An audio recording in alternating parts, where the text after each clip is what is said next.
welcome back to another episode of Civil Discord, your weekly dose of radical curiosity. I am one of your hosts, the notorious BLG, aka Maurice Jones, one who's not here as much as his co-host, but needs to be here more. And with me, again, more often than I am, is Miss Amanda, the Supreme Overlord of Liberty, out there in People's Republic of California, which just hosted a Super Bowl.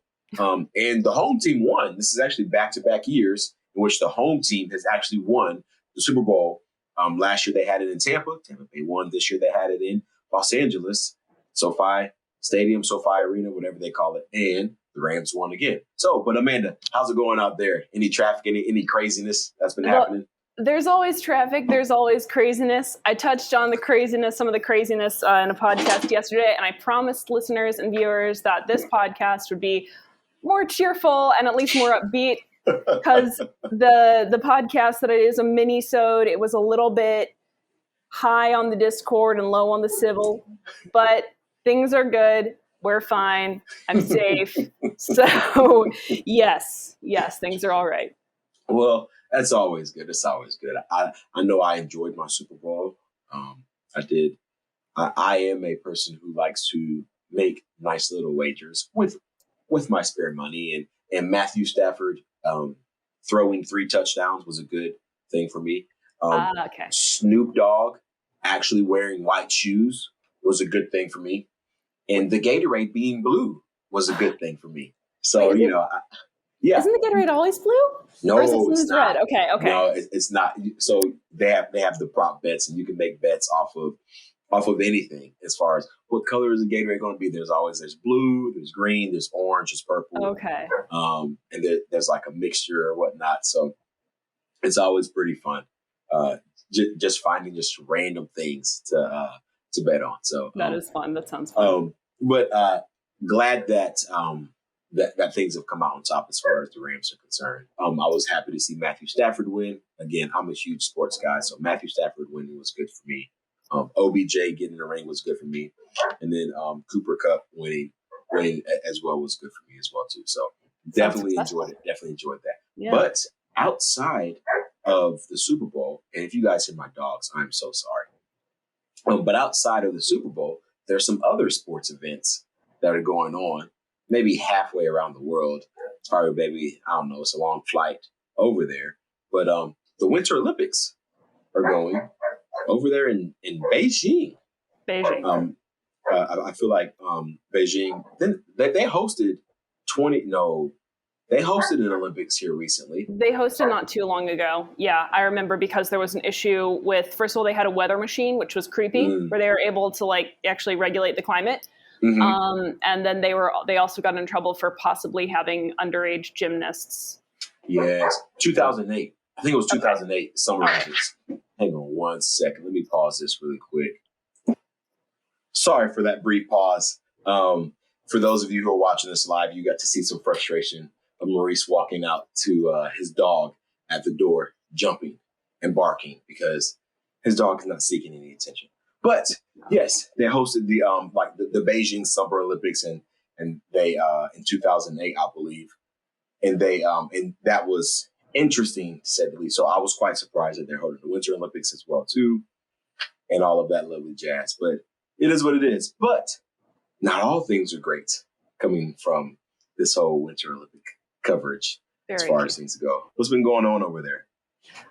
Well, several things. Yeah, I wanted to know first, when I first put this in the show notes document, I thought maybe Maurice wants to talk about the Olympics because maybe he's watching it, because I sure as heck am not.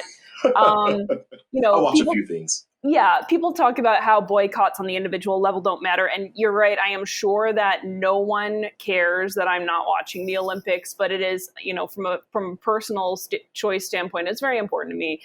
Obviously, there has been a lot of controversy surrounding not just the Chinese Communist Party's treatment of Uyghur Muslims, but also just the reporting around it and the way that NBC, which obviously has a huge financial stake in making you really excited about watching the Olympics and not hating yourself for watching the Olympics, NBC's coverage of all of this has been pretty shameful.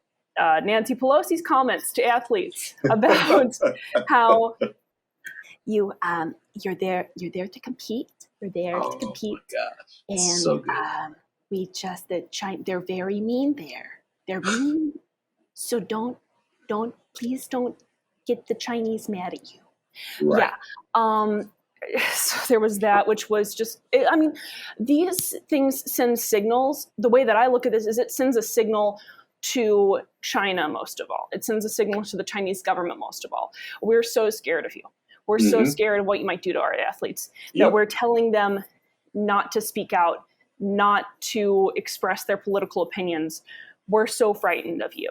Yep. And on top of all that, there's also an artist. I saw he's on Twitter now. He appears to be affiliated with George Washington University, but he's a Chinese artist. And he has done some really incredible artwork, which is protest art. So he has created these amazing, and just the artistic quality itself is really amazing.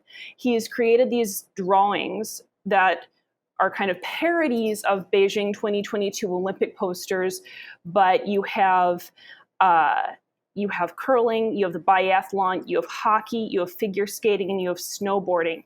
And in each of these drawings, there's a really powerful statement about the Uyghur genocide. So for instance, and actually the curling one is interesting because that's about the coronavirus. So the biathlon, someone is shooting another team member, pointing a gun at another team member's head, curling the athlete, the curling curly, the thing that is curled and curling, I believe that's the technical name, is in fact a SARS-CoV-2 pathogen.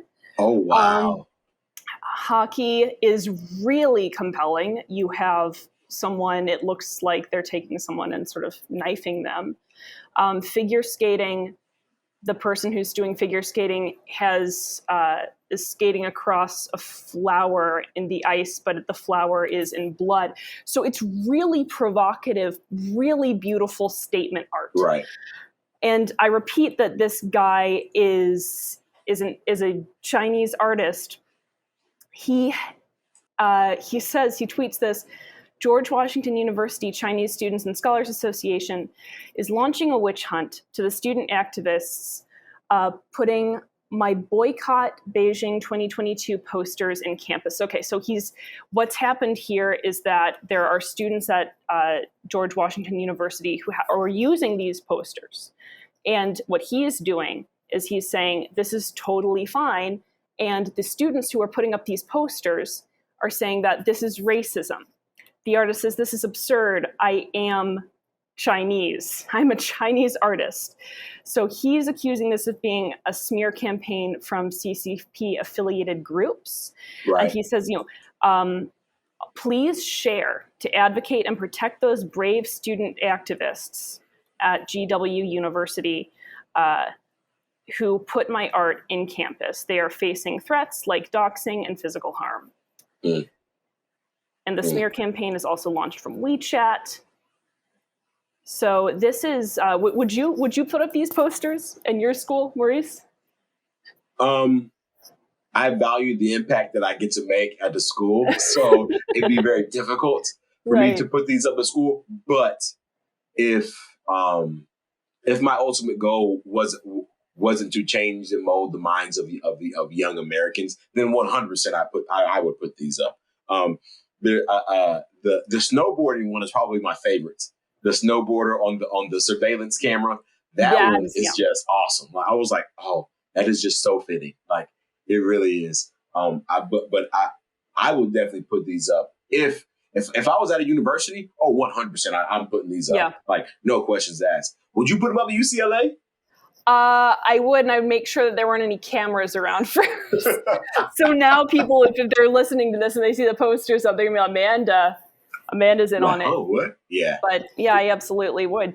Now, is it racist because the people putting these posters up might not be Chinese, even if the artist is? Is it racist for a white person to appreciate and promote art from another racial group if that art is also critiquing communism? See, what they will call it is cultural appropriation. I So see.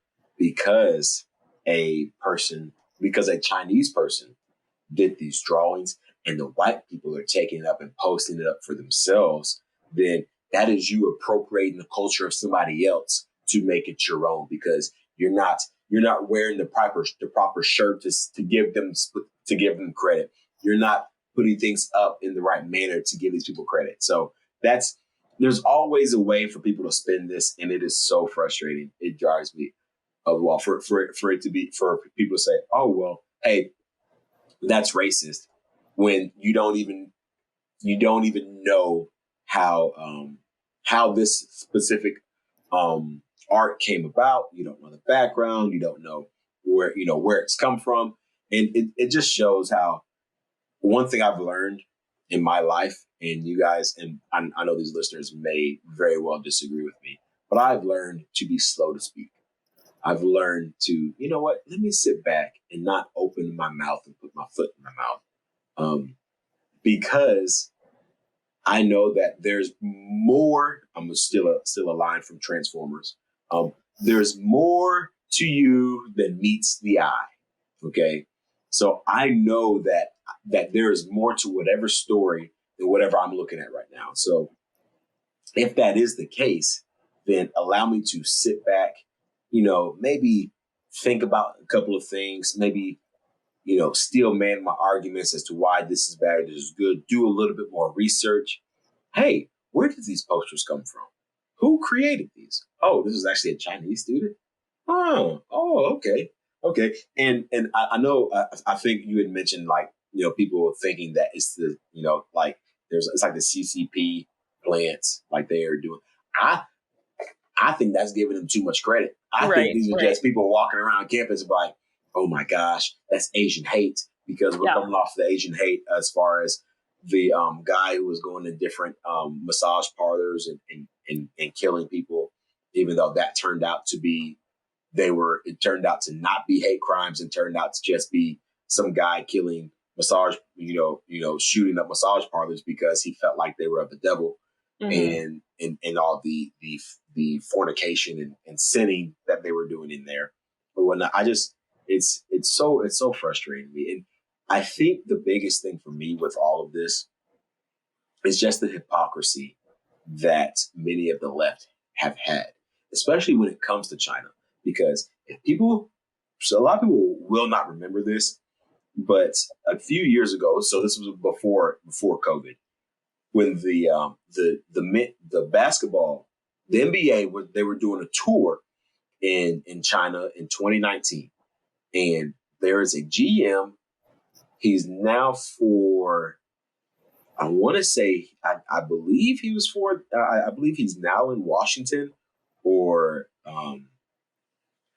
he's in Philadelphia, but he was the GM for the Houston Rockets, and he tweeted out, "I stayed with Hong Kong," and that was mm-hmm. right when Hong Kong was in the midst of their like deep protests and waving American flags and trying to be like America.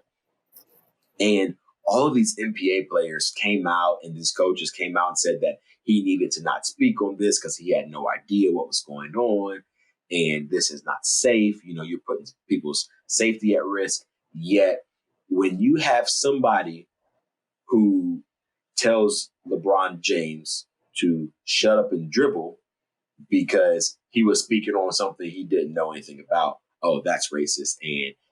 And she needs to stop doing what she's doing and this, that, and the other. It's just like, so it's now you have Nancy Pelosi and all these other politicians telling these athletes, hey, shut up and curl, or shut up and ski, or shut up and do some figure skating, or shut up and play hockey, shut up and dribble the puck. And they're like, no, like, and so what I wish the U.S. athletes would do is how LeBron James came out with this "I'm more than a player" type T-shirts. They need to come out with "I'm more than just an Olympic athlete" or so forth, just some protests or whatnot. And I think that would be fun. I mean, because what China has been doing over the years is abhorrent, and to the point, I think and I may slide off a little bit here, but I think this is one of the reasons why I feel like China is just so fascinating, because China as a country and their political their just political picture exposes both sides for being hypocrites. Like they really do, whether it's they expose the left for being hypocrites as far as, oh, well, we can only criticize them when it's beneficial to us. And then it exposes the right it also exposes the left as far as when it comes to climate change and how they feel like everybody should do specific things, where China is by far, it produces more toxins into the air than the U.S. Like, I mean, I feel like that's pretty straightforward. And so it exposes the right because they talk about, oh, well, we need to have some sort of free trade, and the right wants to talk about, free markets, and everybody should do this and that or the other. But then let's impose tariffs on China, or let's not buy things in China anymore, even though it may be the biggest thing. Let's boycott them for this. I mean, so I think it just really kind of exposes both sides for the hypocrites that they are. And I enjoy it. Now, I'm not saying I'm not backing China for what they do to people and so forth. I find it very interesting how both sides can be very opposed to China, yet support China in that same sense. Yeah, no, it's very true. And there's so much, there's a lot of hypocrisy on China too. I think there are so many trembling concessions that it receives from the international community that are not justified.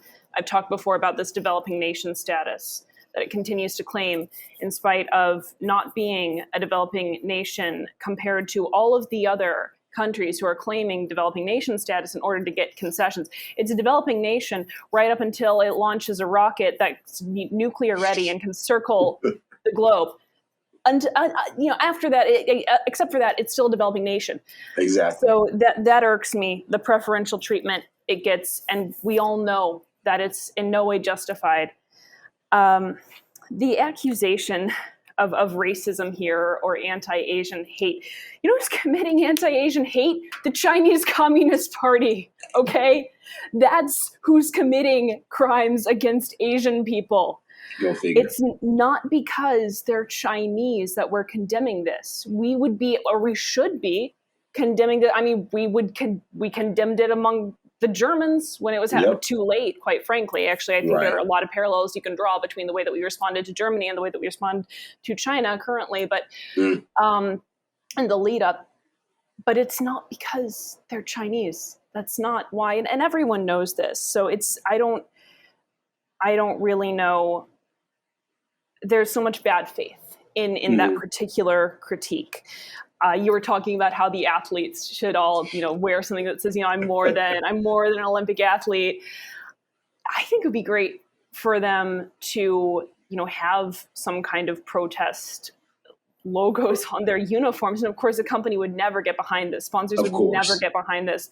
Of course. But wouldn't it be amazing if all of them came out and, we're wearing art like this? Right. And it would be incredibly interesting. I'd love to see it. There's so much. I get very frustrated with all of the rhetoric around China. I think, like you, and just so much of what is not taught. I say this sometimes.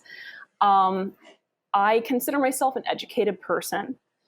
The two things that I never learned about in school, ever, are the Cold War and Tiananmen Square. I did not learn a darn thing. I knew the picture of the guy standing in front of the tank, and I didn't know what it was about. Right. I know what happened afterward. I was like, is that a parade? Is it a parade of tanks? Like, I legit did not know until just a few years ago. I was like, I'm going to learn about this crap because it seems serious. I was probably around 2019 when stuff was going on. And was fortunate enough to have a boss who alerted me to what was going on with the Uyghurs, but it was so strange. So I was working with libertarians, and libertarians really want to make China happen. Like, libertarians really want China to be good.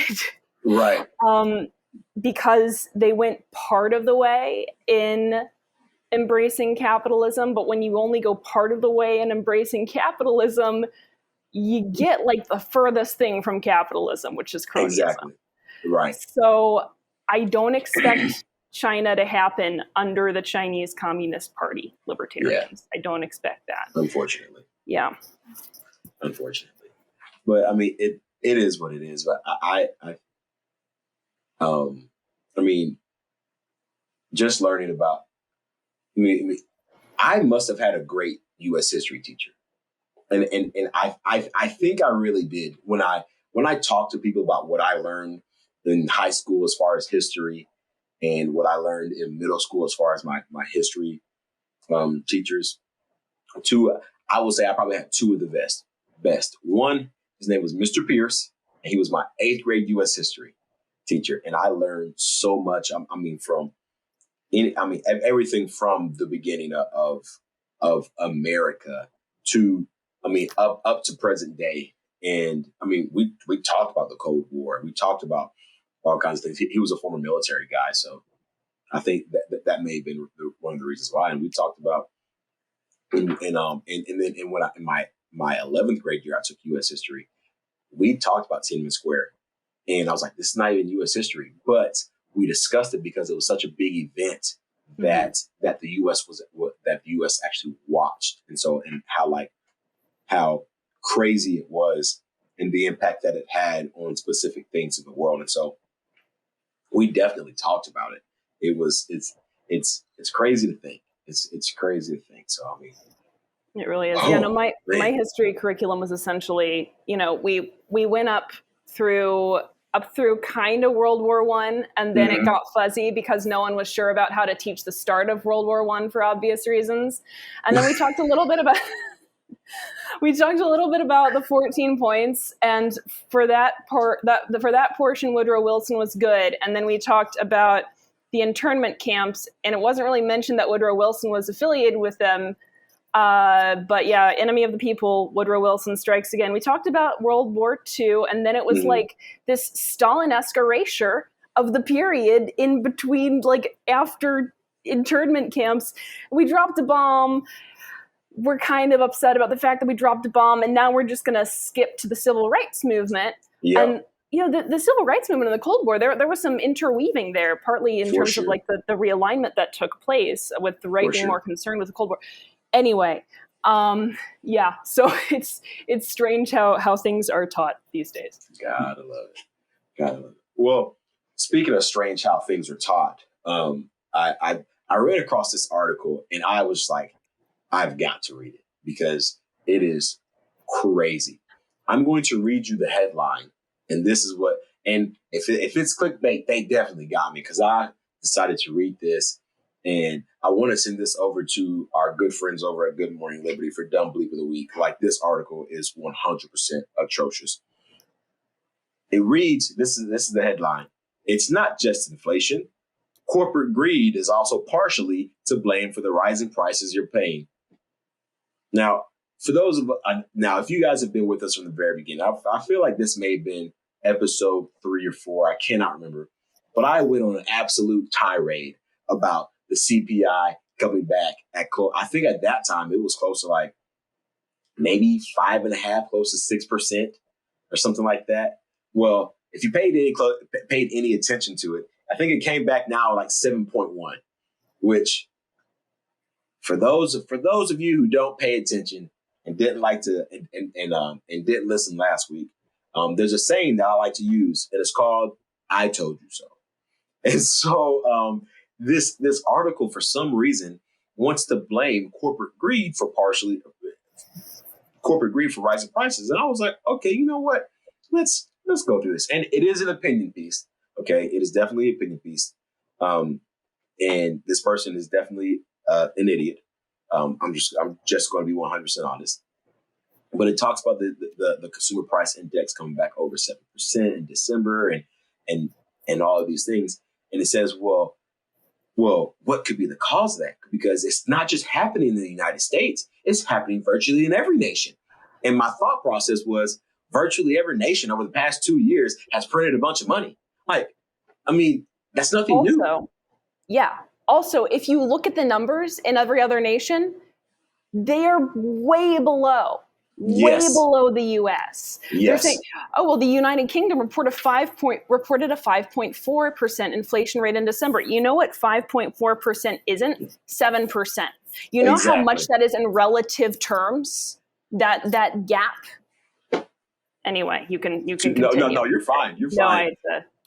And so what it was, the first thing to note is that inflation isn't just a problem in the United States. Well, it's a problem everywhere because everybody's using this currency and everybody ties their money to the US dollar. Like, I wonder why. Mr. Economist guy. Sorry. And then the second thing is that even if supply chain problems were completely smoothed out over the next few months, inflation is still likely to be a big problem in the US for the next year. Again, this is what happens when you flood your economy with trillions and trillions and trillions of dollars, and that devalues everything, causes everybody to lose money on their investments and their assets and their wages and their earnings. And since you're so big on the wage gap and how we need to raise the minimum wage to some livable wage, which is an arbitrary number that nobody can still put a number on. Nobody can still give me a finite number. As give me a livable wage, tell me what it is, and I will 100% support it. Okay, but if you can back it up with facts, then okay, but they can't. And then it says, so let's see this, and I got so frustrated when I read this when it says that's because rent and shelter costs, which make up 1/3 of CPI's market basket, are soaring right now. It's like, as Zach Silk writes in the most recent issue of The Pitch, the sister newsletter Pitchfork in Economics, we are not plugging them. The average rent in the United States is nearly $1,900 a month, an increase of nearly $300 over this time last year. Now, I'm about to say, Amanda, I got a question for you. What's your question? Last year, there was something going on with rent.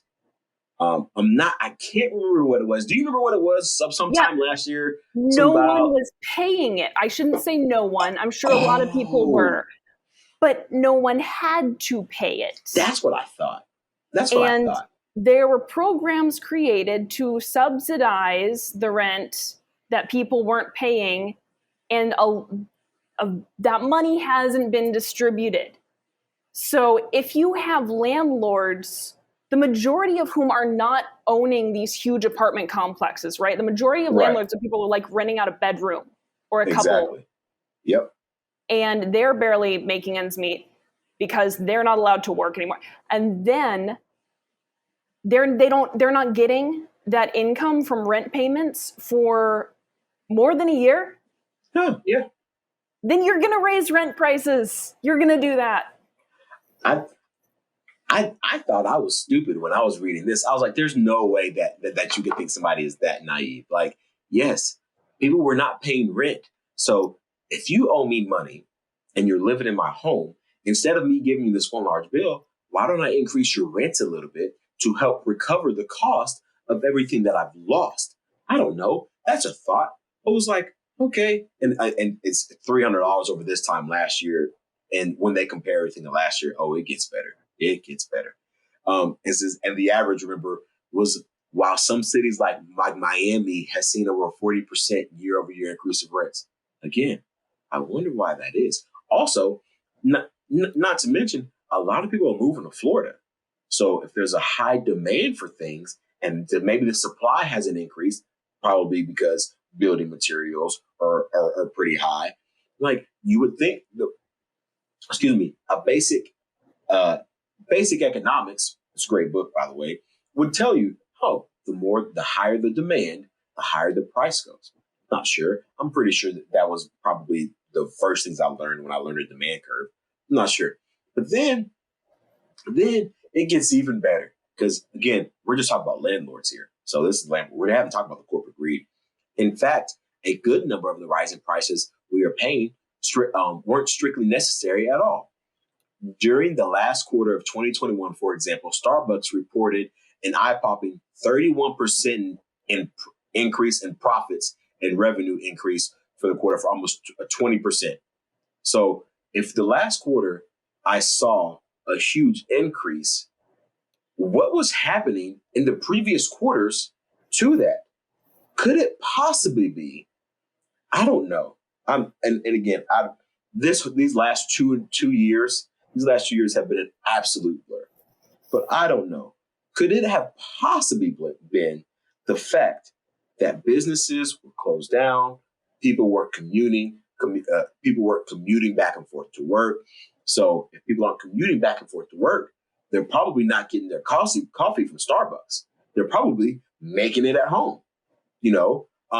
Maybe it could be the mere fact that, I don't know, sales prices for Starbucks have been very low because businesses have shut down. Again, and I know I talked about it last week, but for some reason, I've got to be living in the Matrix for people to just gloss over the fact and forget that certain Starbucks, at least in my area, were not open. They just weren't. And in some places, like my city and many others, you can't even walk into a Starbucks unless you have papers. Okay? Unless you show your papers. And again, for listeners, I want to emphasize that it doesn't matter whether you have a negative COVID test, and it doesn't matter whether you're wearing, you got to wear a mask in there anyway. You can't go in. You can't go in no matter what if you don't have your papers. So that's going to remove people from the consumer pool. Then they said on that same call where Starbucks announced their profits, those terrific numbers, the corporation also announced that they would raise its prices over the next year, probably more than once. I wonder why they're still continuing to raise their prices. Could it possibly be that they are paying people more money because in certain areas you've got to pay this emergency pay because they're still working in COVID areas? It could be the fact that they need to pay people more money because not everybody wants to come work at Starbucks anymore because of their fear of contracting COVID. I don't know. It could be the mere fact that supply chains are bottled up and the cost of goods and services is starting to increase. The cost that it's going to take for me to bring in the truckloads of things that I need for your iced vanilla mocha, white chocolate mocha with 2 pumps of hazelnuts and a splash of coconut or whatever the case may be, whatever. That was way too ready. Yeah. Maurice's order. Hey, don't tell nobody I drink Starbucks. But no. So because of all these things that are being foreseen in the future, maybe they're thinking like, hey, it could possibly be raised again because if the truckers in America go on strike, the prices of goods and services are going to skyrocket. And we've got to be able to make sure we are ahead of all this. Because why? That's what CEOs do. They have to think ahead. They have to be forward thinking. They have to say, okay, Canada is in a real tough bind. I got a friend who lives in Canada, and she literally posted on Snapchat. She said she moved less than 100 yards, 100 meters in an hour. Like, that's how backed up these highways are. Like, it is jam packed. So if they're saying like, oh, well, if all these truckers are going over here and they do this in the U.S., we may need to be prepared for that. And so in order for us to be able to eat these costs and be able to provide the same good and service over for our consumers, then we may need to raise prices in order for us not to have a drastic price increase from over 30%. Maybe it needs to be maybe 2% here, 2% here. That's not noticeable. Maybe it goes from $4.36 to $4.45, and then that doesn't look too bad, and that doesn't look as bad as $4.36 to $5. So this article is just loaded with all types of oh my gosh, it's so bad. Like, I feel like I lost so many brain cells just reading this, and it's like, and all those wage increases that that happened since the labor market turned in favor of the workers last year weren't enough to keep with inflation. I wonder why. So were the profits? Because the author's implication is, and in fact the author says this almost verbatim, that in spite of inflation, profits went up, and yet they're increasing prices.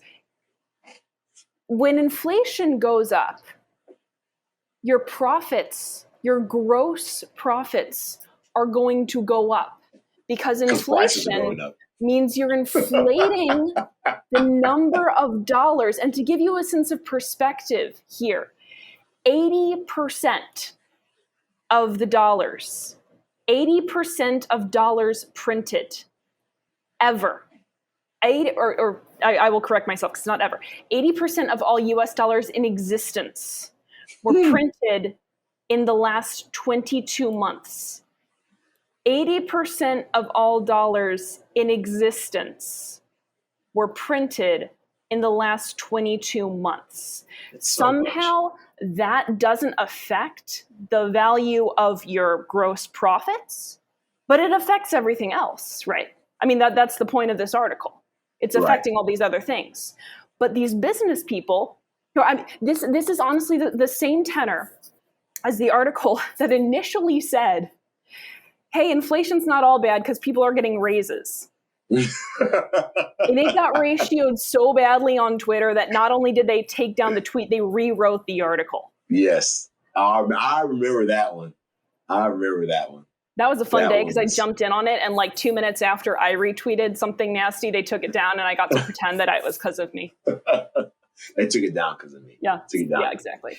But I just, it's so frustrating because, their last point is actually why I went on my tirade back in our early episodes, because it talks about how all those wage increases that have happened took 2.4% bite out of the average American paycheck.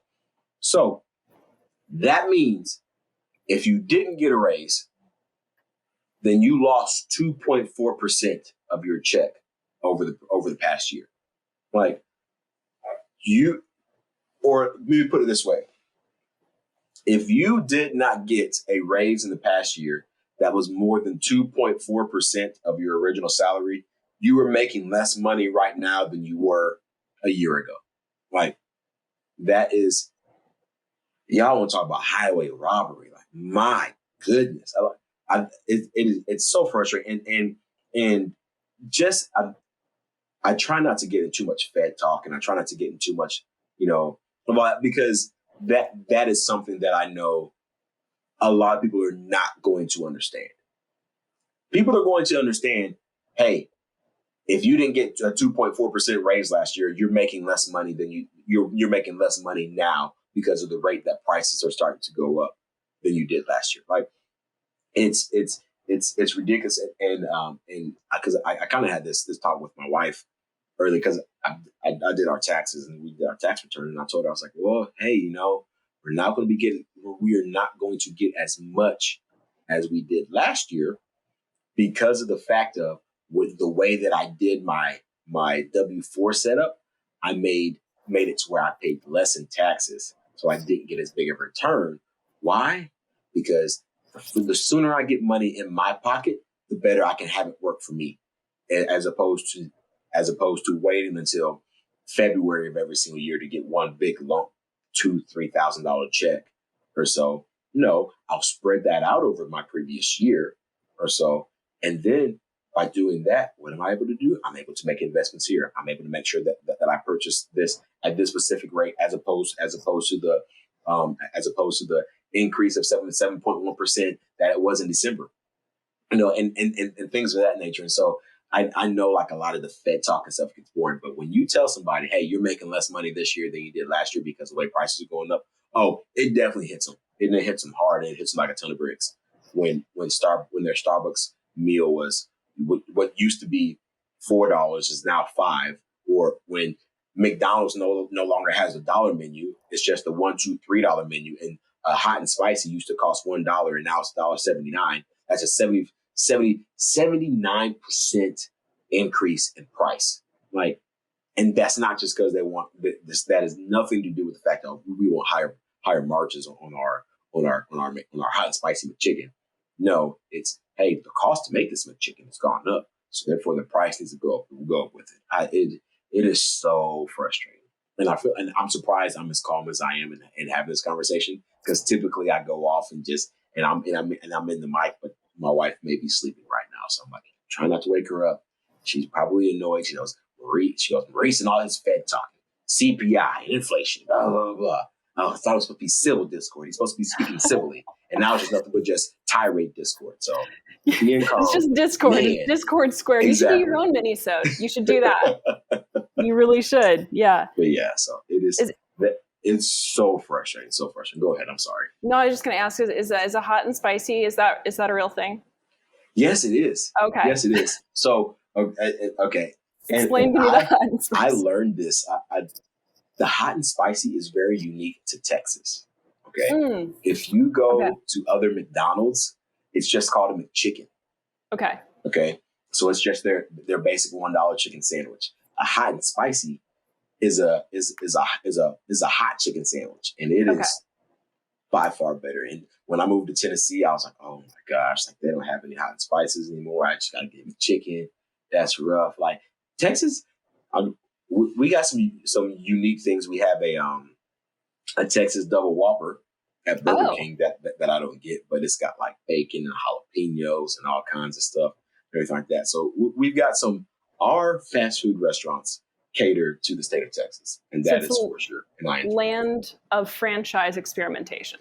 Yes. Okay. And we love every bit of it, every single bit of it. So sorry, but enough about my tirades. I know Amanda wanted to go on a little tirade when it comes to the great opposable thumbs that we have here in America. I'm waving my thumbs for all those watching on the video.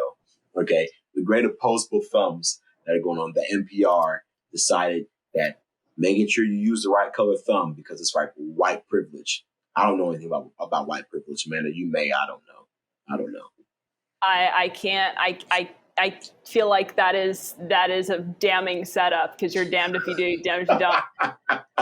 I told you I don't Amanda identify. knows nothing about white privilege. Don't. Well, but then that's bad too. I don't identify as a race. So which might be the yes. I'm there like Camille Foster in that I don't identify racially. It was one of those things. I will always hit decline to state when I'm asked for my race on various applications and stuff. I could technically claim I'm Native American because that is I meet those benchmarks. But if they more make so me than put Chief Warren. much more so. Great cheekbones. Yeah, that's what they are. But if I have to put something, I will just say mixed, because we're all mixed. Yes, we are all like multiple races. Very true. At any rate, which skin color emoji should you use? Asks NPR. The answer can be more complex than you think. You know, it cannot be. You can make that choice for yourself. I can just pick the black one and just move on. To not spend so much time thinking about what emoji you use. So in the first place, this is kind of why I don't use emojis. But secondly, so what are we going to do now? Because we have a yellow thumb emoji, right? And then now they have multiple skin tone emojis. But not on every single one, right? Just on specific ones, right? So Apple is still racist. That's what the thing is. I notice that it's just the thumbs, but the faces, there aren't multiple face tone emojis. That's all yellow, and I wonder why that is. I wonder why for the most part, thumbs are able to be multicolored, but the faces, the part where the real expression is, that has to just be all one race. Yep. Now, NPR's taking and the families. The families. Oh, you're right. The families are all yellow. Yeah. Yeah. Except if you're doing a singular person, then you can change the race of the singular person. But if you're doing like families and so forth, they're all still I think most of them are still yellow. I won't say all because I feel like there may be one or two that you can change, but I feel like most of them are still yellow because I feel like I tried to change one the other day and was like, hold up, I can't change the color of that one. Oh no! See, y'all have messed up now. Y'all, this is worse than the matzah emoji controversy on J Twitter, and if you know, you know. But anyhow, there's this part in the article where they talk about how white people will sometimes use the yellow thumb, but that is problematic too, ladies and gentlemen, because if you're white, you really have to acknowledge your privilege like all the time. So if you're using the yellow emoji, because that's considered standard, by the way, who made that decision? Who made the yellow emoji the standard neutral skin tone? Who decided that? Because these authors seem to consider it neutral and standard. Matt Groening technically did too. Oh, honestly, are the Simpsons white? Because if the Simpsons are white, there's precedent for using yellow thumbs.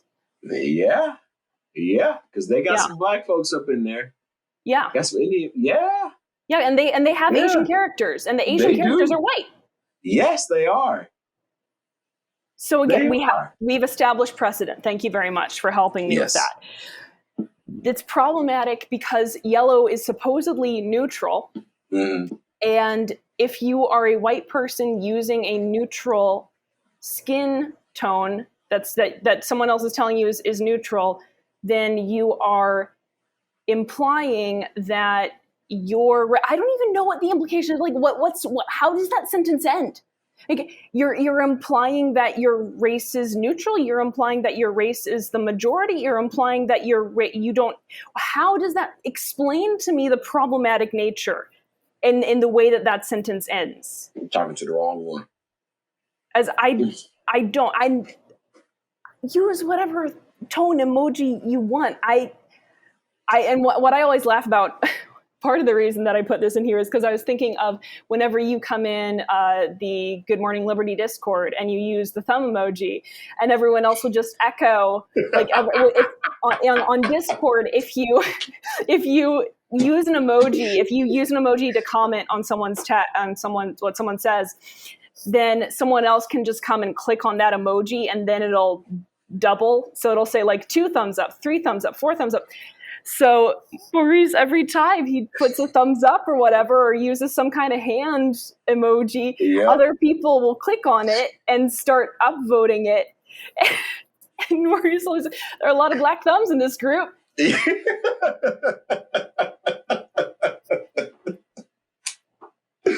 Oh, I love it. It makes everyone very uncomfortable. Like, it does. I mean, everything in that Discord makes a lot of people. I hop in there purposely to make people uncomfortable. Yeah.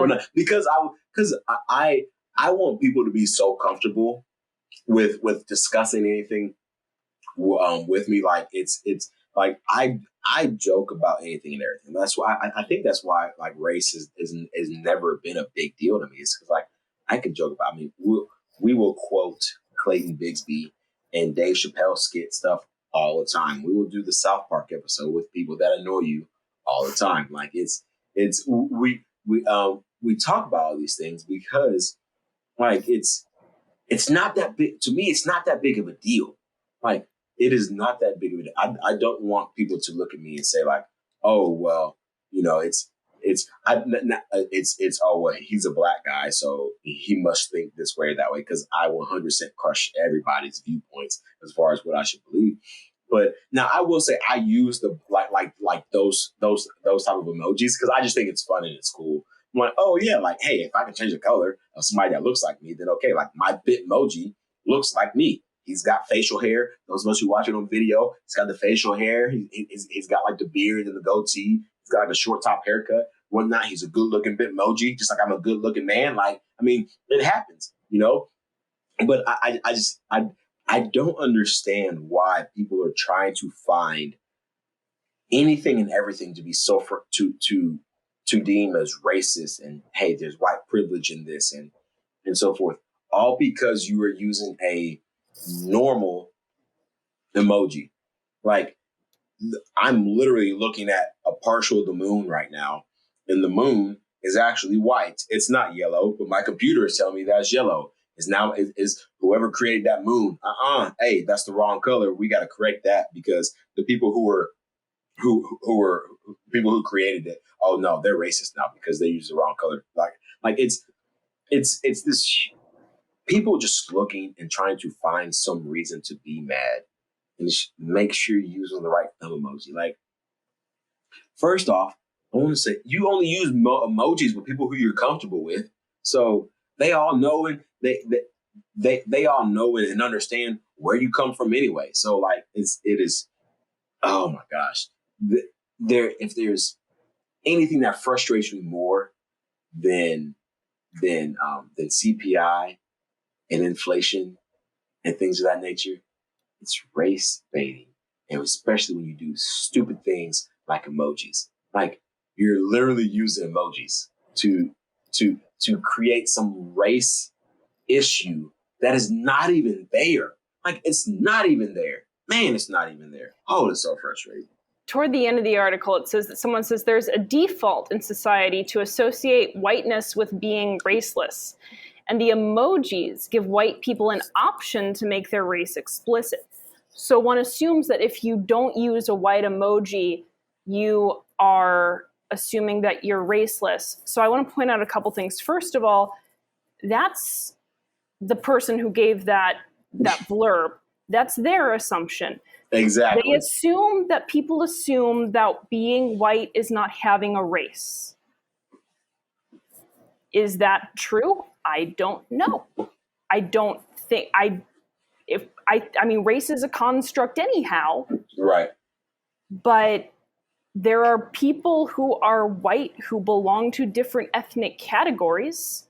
So it's actually kind of weird for someone to say being white means you're raceless. On the other hand, and then there's this idea that you have the option to make your race explicit, therefore you should take it. So if, as a white person, you are not advertising and making your race explicit, then you are part of the problem. I think it's pretty clear what color skin people have. I don't essentialize them based on it, but I think my shirt is pretty explicit. The color of my hair is pretty explicit. My eye color is pretty explicit. The fact that I'm a Homo sapien is pretty explicit. I'm not trying to make it explicit. It's just happening. Exactly. Maybe emojis are kind of the same way. You don't have to try to make something that is visible explicit. It's explicit by virtue of being visible. It is. I don't know. Good old NPR. Good old NPR. Always good. Always good. They had a good podcast. Wait, don't tell me. I love that. I've heard that was good. Yeah. It is good. It is good.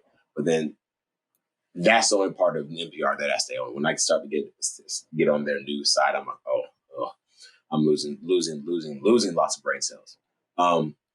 Let's talk a little bit. I think we got enough time for this. A little bit. If not, we can definitely move it into the we can talk about it next week. You have it. Is the Biden administration distributing crack pipes? The fact that that's a question. I mean, well, people can ask crazy questions all the time. So maybe the fact that that's a question isn't damning or anything. The reason that this came up is because there was a Washington Free Beacon article wherein it was reported that a Health and Human Services insider spokesperson, in fact, not insider, spokesperson, had told the Washington Free Beacon that that HHS was distributing, among other things, safe smoking kits to, I believe, clinics as part of a policy to promote harm reduction, particularly in underserved communities. where the Washington Free Beacon went a little bit off the rails with this is they were like, the Biden administration, in a clickbaity way, they say the Biden administration is distributing crack pipes to advance equity. Okay, that's not really what was going on. Regardless of the contents of the safe smoking kits, it wasn't people aren't going to be distributing crack pipes in Southside Chicago in the name of equity. The equity portion of the program came into what clinics receive these kits, right? So you're going to be more likely to receive these kits and this funding if you are a clinic in Southside Chicago versus being a clinic in, I don't know, like the Hamptons. I don't know if there are clinics in the Hamptons, but we're going to go with it. Right. Now, after this article came out, there was some confusion about whether these safe smoking kits were going to contain crack pipes. So HHS sort of walked that back and said, no, they're not going to contain crack pipes. They're going to contain chapstick. They're going to contain other various things. And there's also, a safe sex kit. And right. So where I get hung up on all of this. Oh, and there was also a fact check where the fact checkers said that this was misleading because the kits were going to contain other things too, not just crack pipes. That doesn't change it. So that's misleading. It's misleading. It's going to contain other stuff too, guys.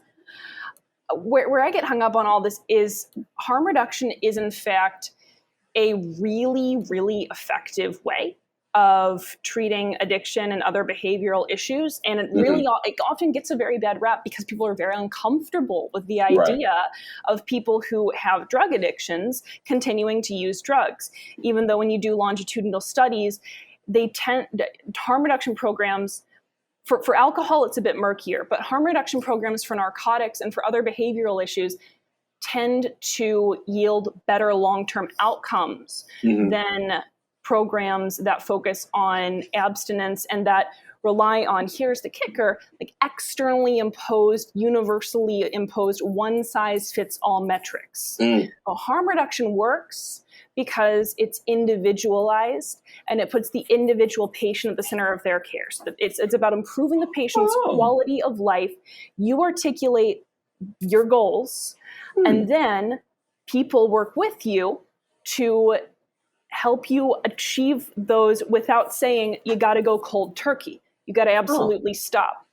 Down to the individual. Yeah, down to the individual. It's great. And then we see over time that not only does use tend to decrease, if not abate, but also the harms associated with uses and the societal costs associated with use also abate. So lower hospital admissions. There are fewer people going in and out of the prison system. So harm reduction works. But when it comes to federalized distribution of paraphernalia, that ain't harm reduction. Okay. Clean paraphernalia is part of a harm reduction program, or can be, but that is most efficient when those paraphernalia are procured and it would be distributed, but procured by the local clinic.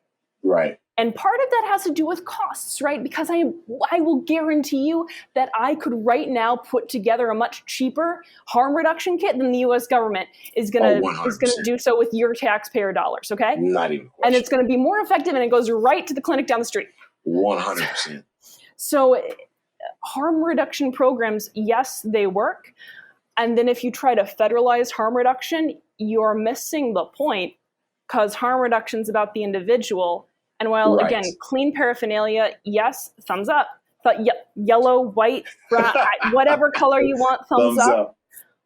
But that needs to be allocated at the level of the individual clinic. I'm really worried that now harm reduction is just going to get an even worse name because the government's going to screw up harm reduction too. Oh my gosh. Just another one of those measures in the war on drugs that they're going to screw up. And this was actually going to work. This could actually work. It has well, I mean, leave it to the government to screw up perfectly good ideas or whatnot. I mean, I say this: the government has produced very little good things. One of the good things that they have produced is Thomas Sowell. Everything else, I'm not exactly sure. Did the government produce Thomas Sowell? Yes, they did. They did. So Thomas Sowell, and it's so crazy. Like the left they hate him. They call him a race baiter and this, that, and the other. Thomas Sowell was a Marxist. Okay. He was a Marxist straight through and through.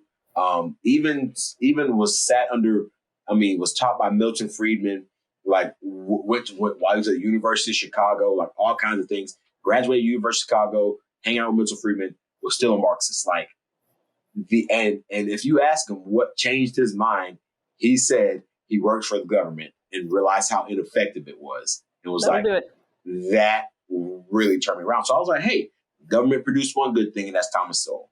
So all right. There we go.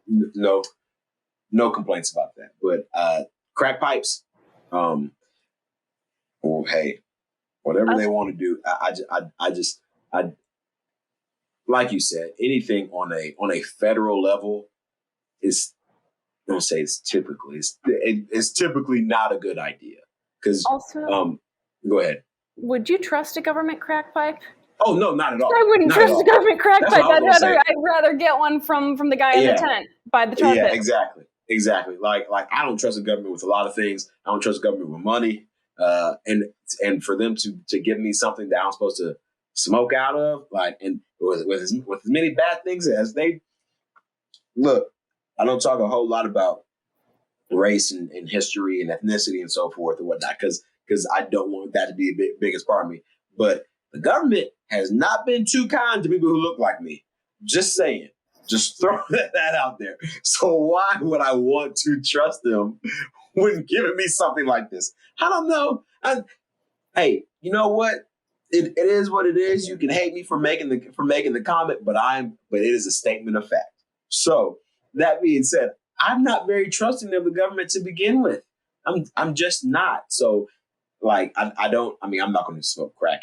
I'm not going to smoke crack. But there's the whole idea of why crack is even in Black communities is a topic of conversation as far as what the government has done to make crack, more harmful than cocaine and all this other. I mean, it is all kinds of.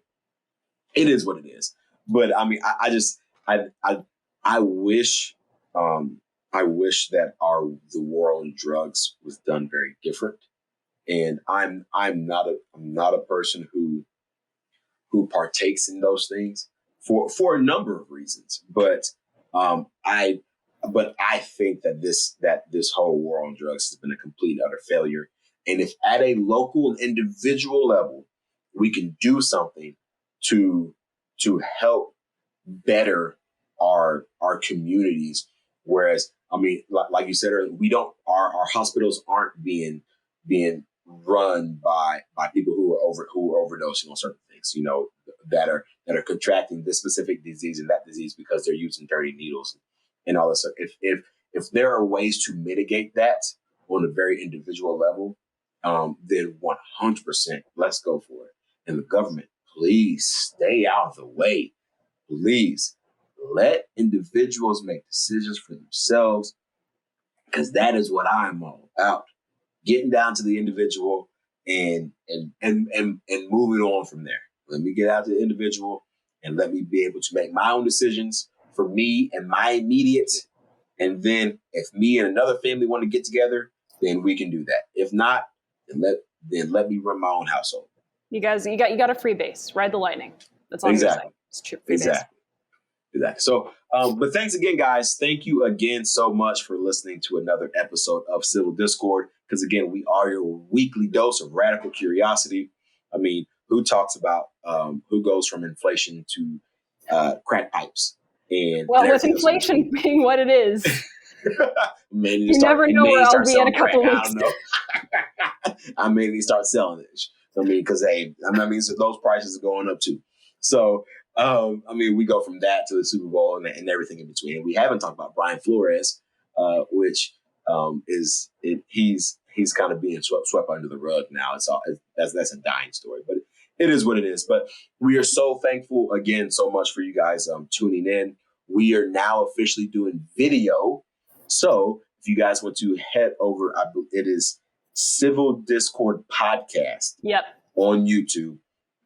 Go over there, subscribe to the YouTube channel. We will have those videos posted up at least once a week. And I assure you, I will get a better camera because my camera is utter trash. My laptop is utter trash as far as how everything we're doing and whatnot. And so, which makes my microphone not sound too great on the video. But I assure you that is going to be better. We're going to have better quality moving forward here in the next few weeks. So, we've got Justin on production, who's amazing, and exactly. want to make sure he gets a shout out at the end of the show. Yes, yes. Thank you, Justin, again for coming on and doing a lot of things for us. We greatly appreciate you. So follow us, subscribe to our channel on YouTube, follow us on Apple Podcasts, Spotify. Leave us a 5-star rating review because we know that we are 100% worth all 5 of those stars.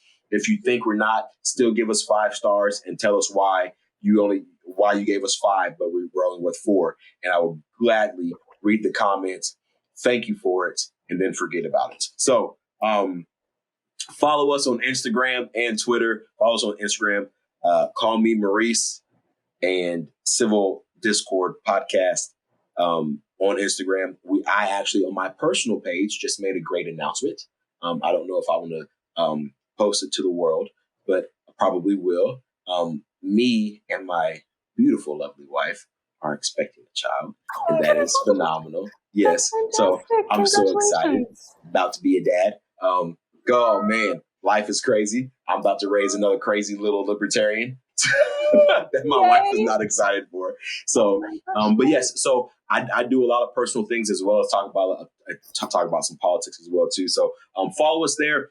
Follow us on Twitter. Again, it's at Civil Discord Pod, and then Ajax the Griff. If you want to follow Amanda for all of that. I know Amanda actually just went live with Justin and another female podcaster yesterday discussing some things, which was pretty cool, pretty fun. Yeah. Yes. So that was awesome. So we are doing a lot of things. A lot of great things are happening in our lives and within this podcast. And you guys are the main reason why this is being able to go forward. So again, do all of that. We love you and we thank you for listening. If you do all of that again, we'll be back again next week with another episode of Civil Discord. Until then, y'all be easy and stay fierce.